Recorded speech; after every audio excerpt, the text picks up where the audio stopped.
Kumusta natin ulit sila mga kawal? Bali, umulan. Nakikita na namin yung mga bata. Hindi ko lang alam kung naandyan yung nanay. Pero kung titignan mo yung bahay nila, nakatagilid na. Kasi ang bahay nila, binuhat yan, inilagay dyan, pero hindi nakabaon ng poste. Kaya tinali lang nila yan sa mga nyog, tapos may mga tukod na kawayan. Kamusta natin sila mga kawal? Kasi sila yung pamilya na takot na ginulo ng masamang tao. Dahil nakita namin din mga kawal sa balita, yung tao na nang rape doon sa isang bata dito sa lugar na to, na nahuli. Gusto nating ipakita sa kanya kung yun ba yung nabalita, na yun nga yung tao na kinatakutan nila dito sa lugar na to. Bebe, kamusta ka? Ano po? Ano pa lagi? Ba't umiiyak siya?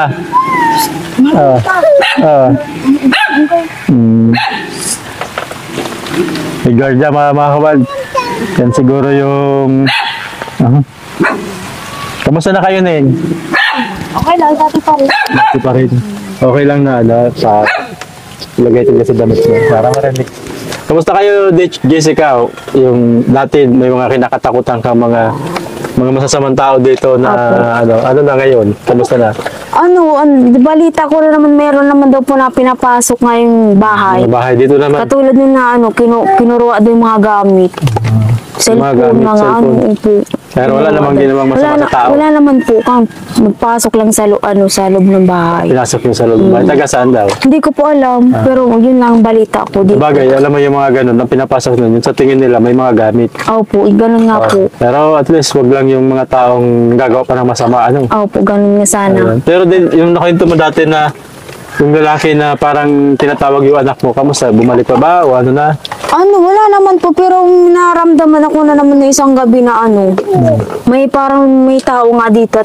At na naman nga, yung aso, taon ng tapos parang matapang, parang sinusunga ba, ganun. Ay, ano yun? Posible, baka, hindi ko po alam kung baka siya na yun, tao or posible nagnanakaw. Kaya lang siguro. Siguro po, at sabi, tinitingnan siguro kung may tao, nung makita may tao naman siguro. Tapos yung asawa ko, ang sarap ng tulog, tapos sabi ko siguro napansin niyo natin yung mister mo, di tumuloy. Siguro po. Kasi itong bahay mo, sa totoo lang, madali lang itong pasokin. Siya nga po,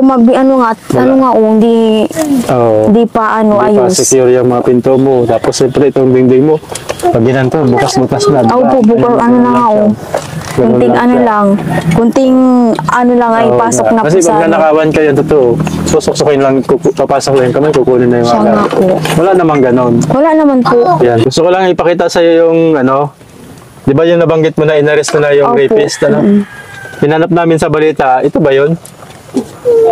Siya nga daw yung wanted nga daw po. Ito. Siya nga daw yung nahuli na daw po. Ayan, ito siya mga kawal. Sigurado na po iyan. Ito talaga sigurado. Sigurado ito po. Yung nagpag-alagala dito. Oo.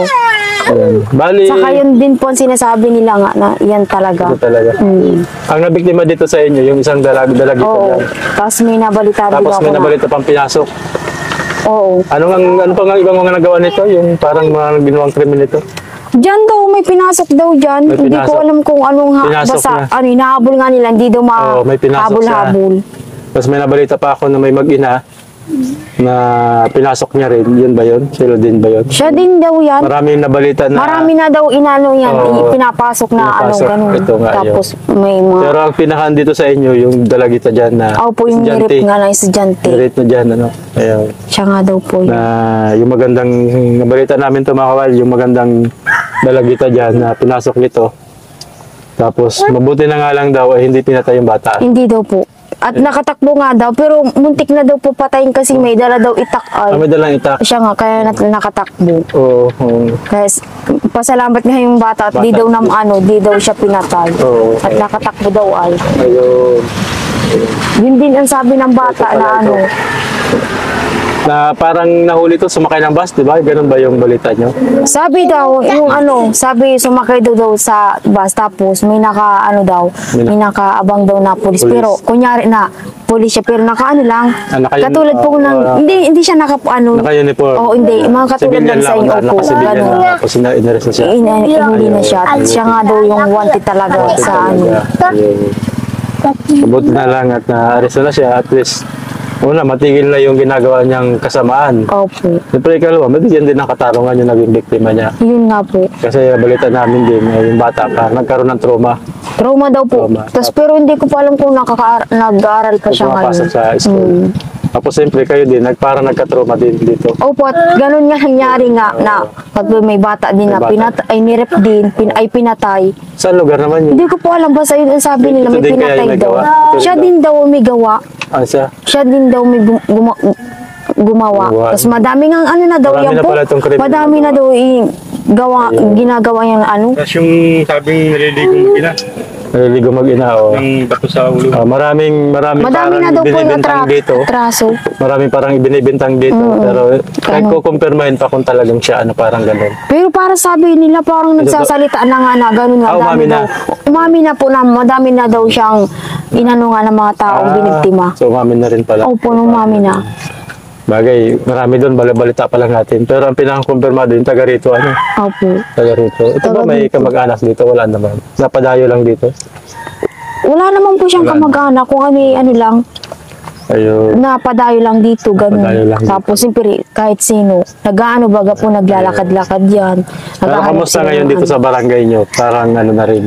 Medyo at least kahit paano, kung magnanakaw lang naman, at least hindi ganun nakakatakot. Hindi naman po nakakatakot. Ayun. At ano lang, hanggang nakaw lang, hindi sila lang. Oo. Kasi yung pagnanakaw lang, gamit lang naman. Opo, gamit lang Mahirap po. yung iba pa, nangre-rape, mapatay, yun ang mas nakakatakot. Yun nga po. Ayun. Siyempre, lalo ikaw kung laging mula si Mr.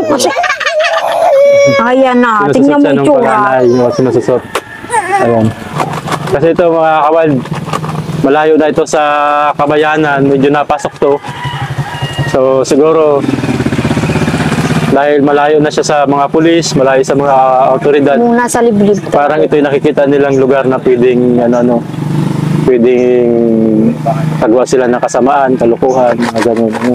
Opo. Ayun. Pero at least nahuhuli naman pala. Nahuli na. Pero ikaw, kamusta yung pinakang pakiramdam mo ngayon? Marami ka pa rin bang kinakabahala? Ano, yung puso ko daw po nalamigan daw. Kaya may ininom akong vitamins. Malamig ang gawa nung ano mo. Opo, ganun. Gawa nung Nalamigan trabaho po. mo. Oo. Yung paghahanap ng pili. Pagkahanap ng pili. Ayun. Siyempre, basa, minsan, Nalamigan. tanghapon na kami na hindi, nalamigan po. Siyempre, Ayun. natutuyo yung Ayun. So ngayon, pahinga ka sa paghanap ng pili. Opo, pahinga muna.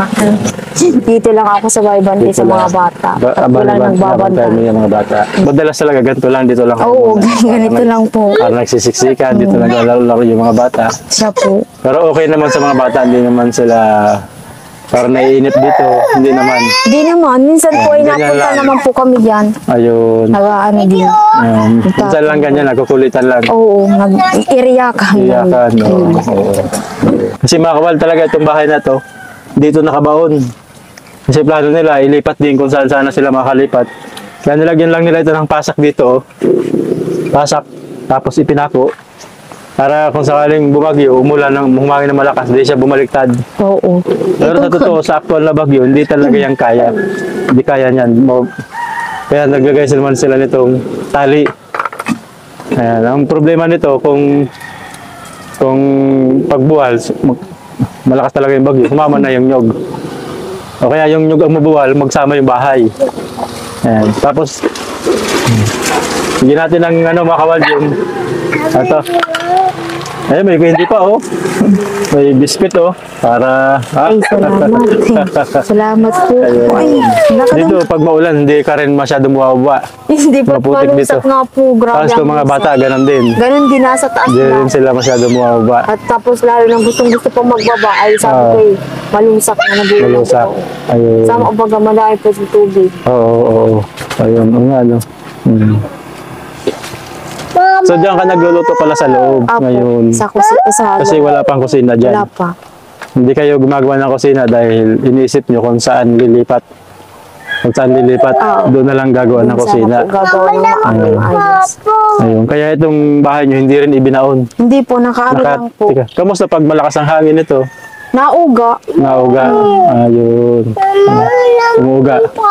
Tapos napansin ko parang butas-butas na rin yung Butas ibang na po. yung Nilagyan bubong. ko lang ng plastic nga ng ganito. Minsan ganito. Anong plano ni Mr. mo kung sakali? Gagawa ng bago? O re-repairin lang ito? Anong pinakasanang plano ni Mr. mo? Ayusin Pag nasira lang. na ito, ayusin lang. Papalitan lang yung bubong. Opo, kung hindi talaga maayos, hindi, gagawa lang. Gagawa na naman ng bago. Dito rin kung sakali wala pang lote. Opo, ganun. Ayun. Ito na yung bigay namin to sa'yo. Galing kay Doc Sige. Ano? Pahawak nga. Pahawak. 1, 2, 3, 4, 5. Yan. Galing yan kay Doc Sige. Yung aming sponsor na si Doc Sige. Gusto niya makatulong sa mga tinutulungan namin. Ayan. Anong gusto mong sabihin kay Doc? Salamat sa nagbigay nito para makatulong din po sa amin. Malaking tulong din po ito. Tapos pag maulan po, di ako nakakatrabaho. Nakapagtrabaho. Tapos si mister mo, kamusta yun? Nagkaano nga po. Wala din kinikita Wala ngayon. din. So, kailangan mo talaga ngayon ng Opo, tulong tulong. talaga. Opo. Dahil sa mga bata, araw-araw silang ganyan pag parang wala. Oo. Ganyan. Nasa araw-araw din minsan nabili ng pagkain nila para Pagkain. Di, magtigil yung mga iyak. buti di pa naman malaki yung utang mo dyan para lang mapakain sila. Minsan nagre-reklamo, minsan di na nagpapautang. Hindi na nagpapautang. Di daw kami Hindi nagbabayad. nagbabayad. Mamaya. Maraming salamat po sa aming mga sponsor. Kay Doc Sige, napakalaking tulong po nun, Doc. Lalo ngayong hindi madali yung buhay dito sa Bicol, gawa ng tag-ulan. Maraming salamat po sa sponsor po namin na gusto pong tumulong sa kanila dito. PM lang po kayo dyan sa amin pong Facebook page na nakapin po dyan yung link. Contact na lang po kayo sa amin. Ayan. Maraming salamat po.